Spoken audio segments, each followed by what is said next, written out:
Well, hello and welcome to Phuket Insights. And today I'm joined by Kieran and Dennisa. And we're going to hear all about their story, how they ended up in Phuket, and what's happened to them since.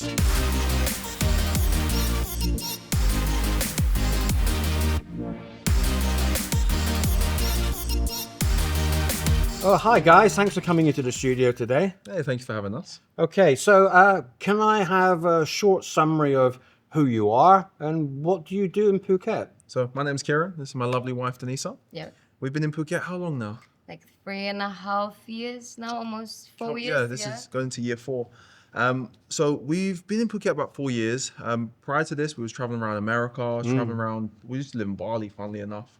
And I do like finance online. I post on YouTube. I do online education. But my main thing is day trading, and I've been doing that for almost 10 years now. Actually, it's been a long time. Excellent. And yourself? And me, I used to work in social media, and then I met him, and then we moved here, and then right now I'm doing like art community, and also meal prep for everyone who wants to have a healthy meal in Phuket, and yeah, that's Excellent. Yeah, she helped me I lose do. a lot of weight actually. So, where were you and what were you doing before you came here? So I used to live in the UK. I was traveling around the US. I was supposed to live in the US, but then COVID hit.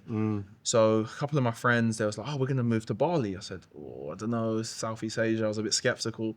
Said, "Let me go on holiday." Tried to go to Bali. Had the wrong visa, so I couldn't even fly. Ends up getting out there. Went there for about 3 weeks, and then I met her, and I was like, "Oh, let me extend my flight for another week, another week," and then that was when a couple things actually happened out there. If you want to get straight into it, Okay. so I was trying to smoke a little bit of cannabis. If I'm going to be honest with you, out there, not a good idea because it's really illegal out there. I got set up by the police, and they was trying to give me 5 years in prison out there, and they raided my house and took me to prison and was saying, "Yeah, 5 years or pay us $1 million." I said, I ain't got $1 million. Like, no. And then I only knew you, what, 2 months? yeah around 2 months ish. Yeah, 2 months. And then all my Still friends, new as well. yeah, wasn't even boyfriend, girlfriend, just knew each other a little bit. And then all my friends who were like my best friends, business partners, no one wanted to pick up the phone. No one wanted to help me. And she was there every single day. She even flew a lawyer in from the capital of Indonesia to Bali, trying to sort it all out. And then, yeah, they wanted $1 million. We negotiated down to like 100,000 British pounds. Paid that, got out, and then yeah, it was a lot of money. After a lot of discussions with the lawyer and the police as well. Yeah, and then from there we went back to the UK, and went back to my mum's house. To be honest with you, a lot of money gone, and I was pretty depressed for a while. Got really fat, and then was like, where should we go next? Let's go on holiday. And then Yeah, we were looking at TikTok, either Philippines, Vietnam, Thailand, Malaysia, and then we come across one TikTok that catch our eye, which is Phuket, Thailand. yeah, And I was like, this is very pretty. Let's go there. yeah. So that was a trigger point to come here. Yeah, just TikTok. I think we saw, well, you know the nice beaches, you know the videos you see. Well, Yeah. Kieran mentioned he's British. Sorry, where are you from? What's your background? Indonesia. Okay. From Jakarta. Yeah. Okay, excellent. And I moved to Bali, and then for work, and then my contract's finished, and then everything, and then I met Kieran, and then And I stole her. yeah, literally. So you decided to come for a vacation, Holiday, yeah. just a holiday, or so you didn't just move here? No. You checked it out first. Yeah, we booked an Airbnb for about a month, and we got scammed with the Airbnb. If I'm being real with you, the they electricity. yeah, 20,000 baht for 1 month electricity was crazy. And then from there, we was like, no, this place is amazing. We like the weather; it's pretty affordable as well. So we just tried to figure out different ways to stay here. But obviously, our visa was running out. So we was trying to figure out different ways. And then we figured out that situation. And then that's been, what, 4 years now? Something like that? 4 years. Yeah, almost. And when you got here, then tell me what was your first impressions, and can you tell me what your expectations versus reality? Any stories about that? I'll let you go first. Expectation in my opinion, personally, since I'm from Indonesia, so it's like Southeast Asian type of thing. So I don't really have a lot of expectations. It's just I know that it will be a beautiful place, which it is, and the food is good. I like the food here, especially what is that? The noodle, the cow so noodle, something like curry. That is my favorite. And the people are very nice, like very friendly and helpful as well. If we ask for help, they will ask. They will help us.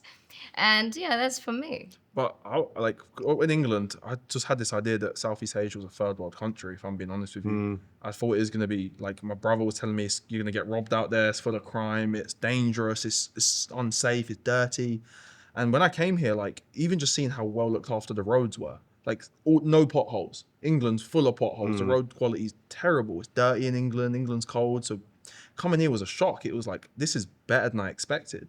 And one of the first days we got here, I was at the beach. I left my camera on the sunbed and I just forgot about it. And this local guy comes up to me, Mister, I forgot your camera. And I was just shocked because in England, someone would take that. Yeah. Yeah, and even when we stay in here at the house, and then we a couple of times we did not close or locked our door and windows, and we left for like hours, and nothing's happened. No. It's very very safe. Yeah, I agree with you. I like that about Asia. But I lived in Singapore before I came up here, and I left my wallet on the underground, and I realised, and so I went and saw the train guard. He phoned up and said, "Yes, someone's found it. If you hand it in, if you go to the next station, it's waiting for you." That's my wallet with everything in it. You know what I mean? I think that's why I like Southeast Asia.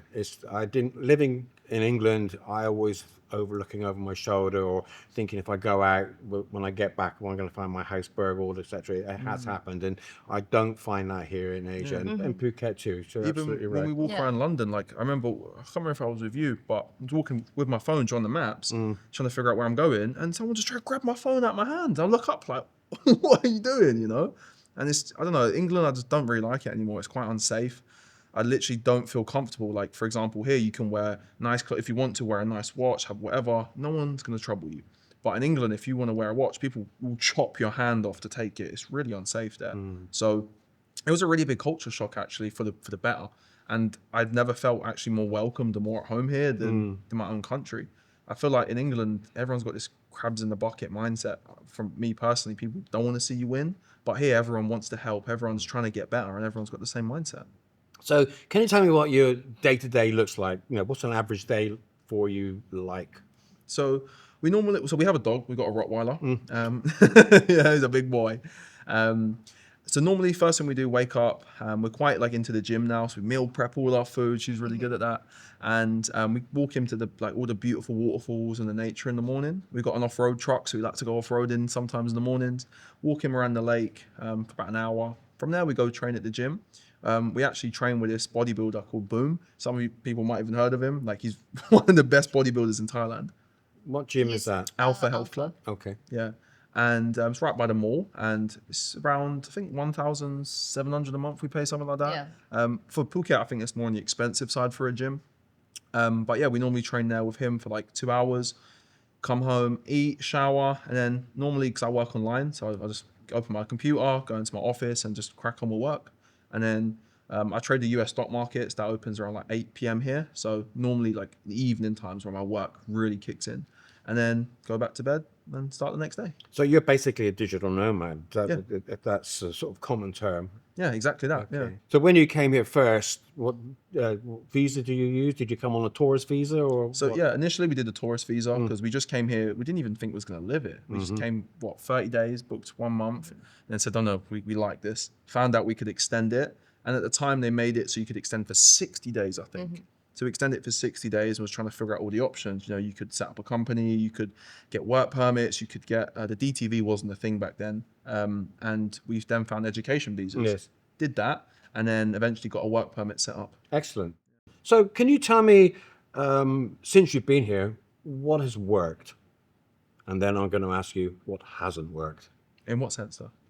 Well, what works for you? You know, you've told me a little bit about what you didn't like in the UK and what you found to be fantastic here. So from your life, for being here, what has worked? What's the best thing? Is it getting up and going for a swim in the sea? Is it getting up and just having a relaxed lifestyle? Or, yeah, Yeah. I want to hear your For story. me, it's the sun. England is cold, it's rainy all the time. You wake up, your bones hurt. Here, you wake up, you hear those birds, yeah. And just being able to, I feel like it's kind of free here. Now, it's not like chaotic and like Armageddon, but you're not being watched every moment. I feel like so everyone's sort of mind their own business, and no one's really here to do you wrong. So being able to, wake up, go to the lake, go to the beach when we want is one of my favorite things to do, and our favorite thing now is honestly just training in the gym. Like we pretty much all the people we train with are Thai, a couple Russians, but yeah, and I just love how friendly and open everyone here is. Like if you, for example, ask a Thai person a question, I feel like they're going to help you. They're going to try and do the most to help you do what you need to do. It's my experience that the freedoms here are great, but they do come with consequences, and sometimes that's the downside, which is like the safety on the roads and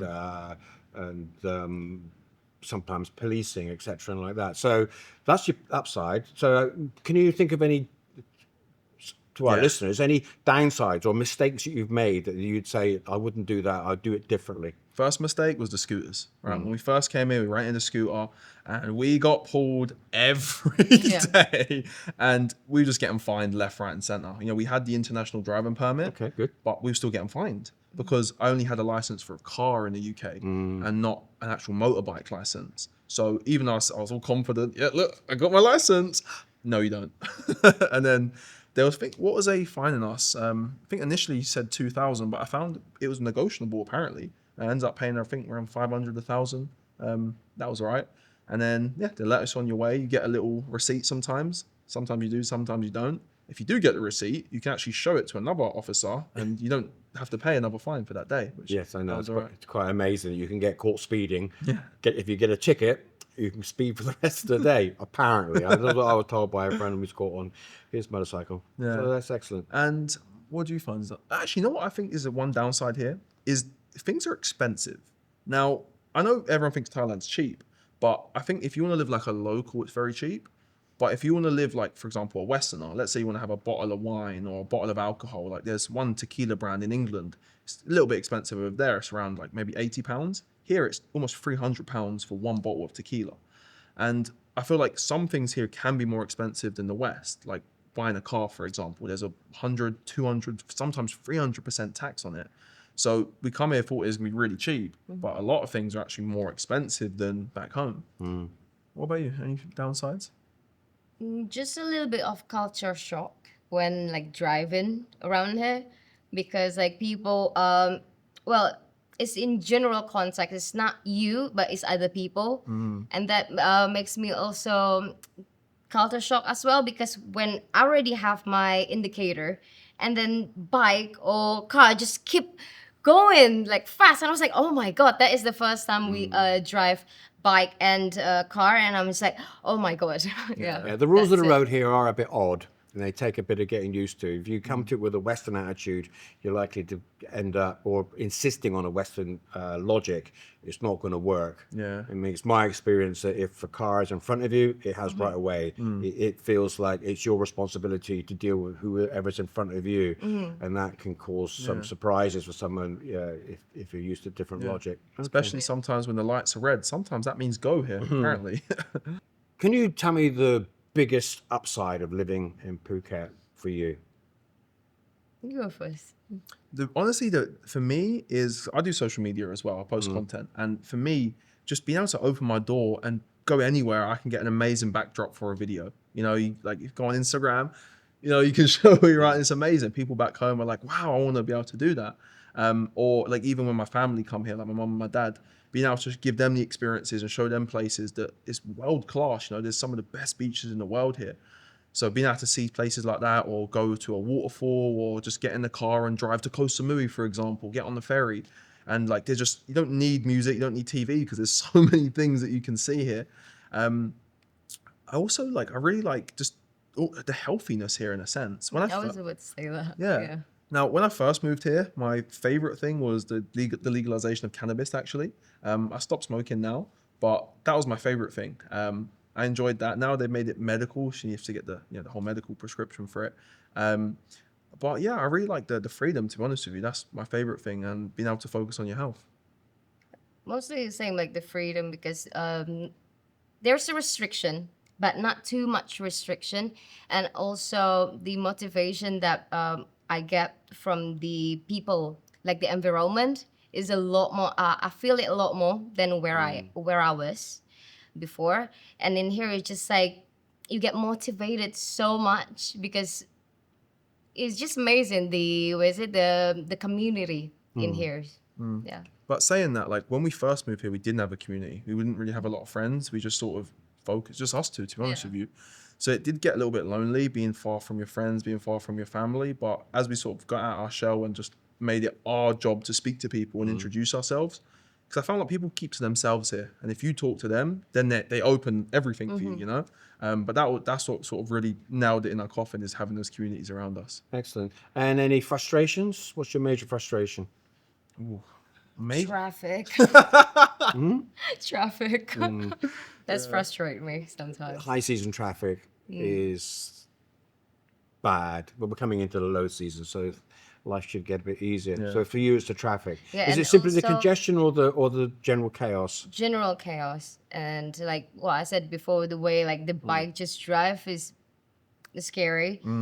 And sometimes when we go to the market, they just go into like five times the price of what it should be, and that's kind of frustrated. Oh, you And think we you're need, getting Farang price? Yeah. yeah, even though we said, oh, we live here, and then we say, "Thao Dai Mai," like that, and then they still see, oh, white people, oh, white person, and then just like give. I'm sorry to say that, like five times the price, and I was True like, though. Any other frustrations? So I've noticed, especially in Patong, there's a lot of tourists from certain areas. And for me, like we was playing Songkran, was it last week, Songkran? Yes, it was. And like there were certain people who were just very disrespectful. You know, like they're shooting you in the face, in the eyes. Even a couple people getting the police wet. People didn't want to get wet. And I find it's the same sort of groups. And I just feel like some people have entitlement here. They feel like they're better than certain people. But that's only in that Patong area, I think, just because that's more of a tourist area. But like we live in Koh Kiao, and that's more like a local area. So over there, it's quite calm, it's quite relaxed. You don't really have any problems. It's just in Patong, that's like, I don't really like that area, because for me, that's more of the naughty area. Let's put it that way. Yeah, okay, I understand. I think in a way it's also something that we have to put into ourselves as well. Like it's manners. When you go to someone's house, you don't just, for example, this is the first time we come to your studio, right? And then I don't just like take your stuff, right? That's disrespectful. So in my opinion, personally, I think everyone have to have respect and manners. Like just respect everyone, respect whoever you are, wherever you are. That's the need. Just think about if someone disrespecting you, you're not going to like it. So don't do that to other people. Okay. So yeah. But I only find that it's more of the tourists, the short-term tourists. Like when you get around the expats and the people that actually live here, especially the locals, no problems. Yeah. It's amazing here. But So who would you say would suit your lifestyle? The sort of type of person would gel with what you do, and the sort of people that might struggle? So we normally surround ourselves with people who are quite ambitious and have bigger goals. People that just want more out of life and are just stuck up. Like we was bored of the same things back home. You know, going to work every day, only going on holiday once a year. Versus here's a holiday every day. I think the people who struggle are the people who are quite arrogant, entitled, and are not like courteous of other people. A lot of people just think about themselves, and those people I find can have a lot of trouble. But ultimately, what do you think? Yeah, I agree with you, actually. So, and what do you see next? I mean, what are you going to be doing next year? What are you going to be doing in 5 years' time? Do you see yourself here? I think so, yeah. I think the ultimate goal here would be to try and acquire some land in some sense. I'm still trying to look into that. Another thing I want to do, I want to bring my parents over here. So my parents are getting to a point where they're going to retire soon. And when they've been here twice now and they love it here. And it's going to be a dream to get them to actually settle down here and get rid of England, sell the house there, and finally come over to here to live and retire. That's my next goal. Is it? Yeah, I want to do it for them. I want to be able to get to a point where I can support them every single month. They don't have to work. They don't have to do anything. They can just come, live here, get their own rental house, pay the rent every month. They haven't got to worry about it, and they can come and just enjoy life every day. Well, they can rent their property out in the UK. It will easily cover the rental here. Yeah. The retirement visas are very, very easy. My advice to you, if you're going to seriously talk to your parents about this, is don't do it for an agent. You can do it for an agent if you want, because it makes it really, really easy. But actually, it's not that difficult. The reason people go to agents is that getting the bank account which you need and having enough money in the bank can be a bit of a glitch. But if you go to an agent and pay them the 40,000 baht or whatever they want to set it up for your first time, what they don't tell you quite often is you have to keep 800,000 baht in your bank account the whole time. That's the whole time. The whole I thought time. it was just one time. No, it's got to stay in there. Now, I've heard stories where you can let it dip a little bit and come back up, but I was talking to someone the other day and they said, no, I dipped down for a couple of weeks, and when I got to the end of the year, they went, no. Wow. And it caused them some real problems, and they had to get it sorted out. On the retirement visa, right? On a retirement visa. Wow. So what you have to do is you have to have a Thai bank. Then that can be quite awkward to set up, and having an agent help you the first time might be worth it. However, You know how we got our Thai bank? We just walked straight into the Bangkok bank branch, and they managed to give it to us, actually. because you had a work permit. Ah, there you go. There you go. Yeah. Other visas and stuff gets very, very difficult. Okay, so if you're anything like tourist visas and all the rest of it, and even sometimes retirement visas can be a bit tricky. But Actually, we set up on an education visa. We had the certificate of residence. Oh, we can't say that. yeah, Okay. So we set up on the education visa. We had a certificate of residence. We had a letter from the education. The school helped us with it. They There you gave us, they gave us the letters. We walked in there. We had to buy some insurance package. yes. There's the gotcha. Yeah, quite often they will want you to take out an insurance, and Yeah. that's it. Which technically you don't have to, but that makes life much easier. But it actually came in handy because I actually broke my ankle. Really? Went into Bangkok Hospital we went to. And I was like, oh no, it's going to be expensive because, the medical care here is actually quite expensive. Showed them it and they said, oh, there you go. That's it. Excellent. Yeah. But there was a few times we had some E. coli. I had some really bad oysters once. And that to stay overnight. And I think the bill was around 90,000 baht for one night and all the medication. So that was a big shock because in England you have NHS, it's free. Yeah, healthcare in your cover is something you really need to watch out. Getting back to it, like, so with your parents, if they keep 800,000 baht in their bank for each person, Right. Oh, for each. I think so, that you'll need to check out, okay? When you come to renew it, it will cost you 2,500 baht. Every year. Yeah, compared to paying an agent 40 or 50,000 baht. If you do it yourself. So you could just go and do it yourself. It's very straightforward. One of the biggest resources that people miss at Phuket Immigration is there's an office upstairs full of volunteer advisors. Yeah. And they're the ones that told me this is what you know. Because when I first came here, I was on a retirement visa. Before I decided to set up the business, I was just here on a retirement visa. And I paid someone to do it. And when I went to renew it at the end of the first year, I couldn't. I had to pay the agent again because I hadn't kept money in the bank. And so you need their help to smooth it through. But if you know the way the system works, it's basically with the retirement visa, it's pretty straightforward. As long as you do your 90-day reporting and you keep 800,000 baht in your bank, when it comes around to renewal, 2,500 baht, which is a lot less than 50 or 60. Yeah. So And then 90-day reporting you can do online now, I believe. we used to drive down and do the drive-through down Yeah. at Phuket Town, but they stopped that. So now it is all online, and I've got to set that up. I haven't gotten around to doing it yet, but I need to because it'll be due in a couple of months' time. Yeah, that's true. My favorite thing is when I come into the country and I go back on holiday, the queues at the airport is 2-hour waits. So there's actually a service called the VIP Fast Track. If we pay sometimes, I think 4,000 baht each, it's quite expensive. My friend said he pays 2,000, so I don't know what the cost is. And yeah, we skip the queue. We get met by someone off the plane, straight through, no queue. It's great. Yeah. Welcome to Asia. Yeah. My last question really is, what I might ask you about, what's something you want to say to anybody who might be listening to this conversation in relationship to Phuket and life in Asia in general? So I would say the first thing and the most important thing is if you're going to live here, especially if you're young, don't just quit your job and come here. There's a lot of people I see, I've even spoke to, they just come here, they quit their job and think they're going to make it and get a job here. It's really hard to get a job here. You know, you might get a teacher's job and earn 40, 50,000 baht a month. But like a lot of people just come here and think they're going to make it online. I mean, you can make a lot of money online. It can be quite easy. Well, I wouldn't even say easy. It's quite hard. For me to even quit my job, it took me about 3.5, almost 4 years to get to that point. So don't think you're going to come here overnight. I would say make sure you've got some savings behind you first, then actually build a proper plan. Go on Facebook, look on the marketplaces, figure out where you're going to live, and don't just come here willy-nilly one day like we did, because if we wasn't making money, it would have been very, very difficult. So make sure you've got that income behind you. A lot of people just come here again and just think they're gonna and have to go back. You know, there's a lot of people who come here for a month, spend all their money in Bangalore Road, and then now have to cry, unfortunately. So make sure you've got something behind you and you've got a plan. Another thing I would say is be very careful with the law here, because it can be very dangerous if you're not careful, especially defamation. There was someone I heard of, he defamed someone publicly and they was trying to give him 10 years in prison.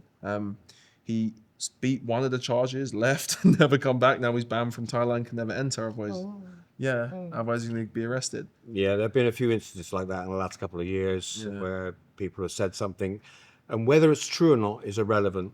If you say it, there'll be defamation, and it does not go down very well. So you have to be very careful. Yeah. And other sort of things I would always suggest to someone is do some research. Do some research into the culture. Like in Thailand, touching someone on the head does not go down very well. Putting your feet on the table wouldn't go down very well. Wearing your shoes indoors sometimes. Yeah, exactly. So just general sort of research. I think that's you were talking about earlier. It's all about respect. And respect is not. It's actually taking the effort to try and find out about people you're around. And I think that's the biggest thing here. What you give is what you get. Like if you come here entitled and you're going to be rude, like even if I'm just being honest, sometimes when I was drunk and I was a little bit younger, I got in some bad situations because I was being ignorant. I was being entitled. But when I sort of dropped my ego, became more humble, was just respecting everyone and being nice, no problem. Sabai, everything's good. So I think that's the biggest thing is don't be arrogant. And when we talk about research, make sure you've got your driving licenses in place. And wear a helmet. Oh, the helmet. And if you cannot drive bike, just rent a car. Yeah. I wouldn't even say, I wouldn't recommend a bike for anyone, to be honest with you. Like if you've never driven a bike in England, don't get it. Or anywhere. Yeah. Just don't. Otherwise, like I think every day we see an accident, literally. Yeah. You know, we live in Koh Kiao, so we go up that massive highway from the mall. Literally last week, we see someone, their head was splattered across the floor. And, you know, if you just had a helmet, maybe he would be okay, you know?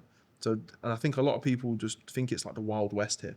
They hear it like, yes, we mentioned it's freedom here, but it's not like freedom like it's the Wild West. Well, my attitude is, there is a freedom, but it comes with consequences and you have to take responsibility. When I used to teach as a motorcycle instructor, young kids at CBT back in the UK. And so I'm kind of torn here. I like the freedom and the anarchy. And if you want to ride your 650cc scooter in your bikini and nothing else, like I saw the other day, well, you can do it. But when it goes wrong, or rather, when it goes wrong, it's not if, I haven't really got much sympathy. You know what I mean? And I hate to see these young people risking disfigurement or worse because of the bravado of the freedom, being able to ride a scooter around in the sunshine on twisty roads with no helmet and no gear, no gloves. It's wonderful. But it's very, very dangerous. You know, it's not an empty road for you to go swanning around. It's chaos. You know, and there's all the other people. So I agree with you really. That if you're not experienced rider, then you need to think twice. And if you are an experienced rider, then wear your helmet, wear your gloves. You know, and wear a hoodie at least. Wrap up. And I think you can tell from a local versus a tourist. Locals, hoodies, jackets, jeans, naked versus them, you know. And one other thing I really want to mention is kind of the drugs in this country. Now, obviously, I'm not promoting it because there is some serious like consequences here. Like in England, if you have drugs like anything in your pocket or in your system, there's a big difference. In your pocket, you can get arrested. In England, in your system, they're not bothered. Here, if it's in your system, you can still get arrested. I've heard stories where people have driven their car, crashed it. Okay, maybe they think they can fix it just by, paying, but then because they've got things in their system, and sometimes not even aware of it because they might have taken one substance and think it's okay, because sometimes different pharmacies can sell you things without asking if you have a prescription. Now, I wouldn't recommend that. But the point is, if you have things in your system, they can arrest you, and you can have some serious consequences, like 10 years in the Bangkok Hilton or some of these really bad places. So be very careful. And sometimes people even offer it to you in certain areas. And I find that they can't, well, not I found, I've heard that they work with the police as well. So sometimes what I've literally seen it. Someone goes up to someone, hey, you want something like this? They offer it to him, then you go around the corner and the boys in brown are waiting for him. So you got to be very careful here. But if you're a straight arrow, Just don't do drugs. yeah, that's the better Yeah. option. Well, yeah, I'm not going to lecture people what they can and shouldn't do, but why you would want to do that when you're living in such a beautiful place. Yeah. But there you go. But I think sometimes people get lonely here and kind of get a bit depressed. I think you got to find a community here. Well, there's all, yeah, as you already pointed out earlier, there's two halves to this place. There's the tranquil side and the gyms and the waterfalls and the statues, and then you've got Patong, which is just mental party town. And so I think what you're talking about is really that part of the town. And if that's what you want, that's where it is. Yeah. But I never go there personally. I don't need to. But Yeah. Ever. no, why would I want to go to Patong? I'm an old man. Yeah, if you, Maybe you want to like sightseeing. Oh, I've seen it. I know what the Bangalore Road's like, but I've been to Bangkok as well, and I know what Nana Plaza's like. Yeah. But it's not something that I need to do or want to do anymore. Like I say, 30 years ago, then maybe would be fine. But we're talking about outsiders fitting into a foreign culture, and they take a very dim view in many places. I mean, like I say, I lived in Singapore. Death penalty there for drugs, you know what I mean? And other countries around here also take a very dim view of it. And so, yes, you could walk down the walking street in Bangalore Road and you could probably get anything you wanted. But the consequences, if you ever get caught with it, can be extremely severe. Yeah. You know what I mean? So I wouldn't recommend it. So it can be a paradise, but if you take too much advantage of it and think it's total freedom, there's no consequences and nothing will happen to you, that's when it gets you. Yeah. Like when I was in Bali, that was my mindset, right? I thought, nothing can happen to me, I'm the man. And that was when I got. And since then it humbled me, and now I'm more respectful and live a great life now. Yeah. Which is nice. Learning lessons. I mean, everyone can make a mistake. Yeah. The worst thing you could do is make the same mistake again. So Yeah. as long as you True. don't do that, well, good for you. Yeah, then it's not a mistake, it's a choice. Yeah, excellent. The Food. last thing I would say is like the belief, because we initially thought and was told by a lot of people that the police only respect Thai people and never side with foreigners. And that's not true. One time she got bit by a dog. Yeah, Yeah. half-owned street dog. Damn. Yeah. Forgot about that. Yeah. We were walking at night, walking our dog, and then they, some Thai people here, they have a dog but not really owned it. And they don't have collars and anything, but we see these dogs always come back to the house, and then one night it bit us, like is still have the mark until today, and then we went to the police, and the police helped us very, very well. Yeah, because she had to go to the hospital. She needed Yes. stitches. She needed like 20,000 baht worth of medical like vaccines and stuff. Yeah. Rabies. Yeah. Well, And- actually, Phuket's rabies-free, technically, but if I was bitten by a dog, I think I still want my and then rabies. we do our research about it, and then turn out they need to take care of us in a way. That's how it's supposed to be. And then they said, we tried to talk with them. They said, no, nothing's happened, like that. And then after that, we just go to the police. The police called them, and they call us to come there, and then say, it's okay to ask them to pay you. Yeah. Because this is their responsibility. I was like, oh, okay, thank you. Yeah. So And good thing they do. They did. and it was So, really fair. Like we thought that they're only going to side with the Thai people because that's what we was told. But turns I'll out, tell you why it worked. It's because you kept it calm and you were polite. Yeah. If you ever lose your temper or cause someone to lose face, it will go badly for you. But if you remain calm and polite, especially if you're dealing with the police, then you're going to get much, much further. And it's the same with, and if anyone ever gets angry, they've lost the argument. So true. never lose your temper. Be respectful. Go back to that. Absolutely. Yeah. And if it doesn't go your way, well, then it doesn't go your way. But it's just the It way is what it is. Yeah, It's true. excellent. Well, thank you for having us, man. It's been a great time. Thank Great. you. Well, I hope you enjoyed that conversation. If you would like to subscribe, it'll help the channel grow. And I'll see you in the next video.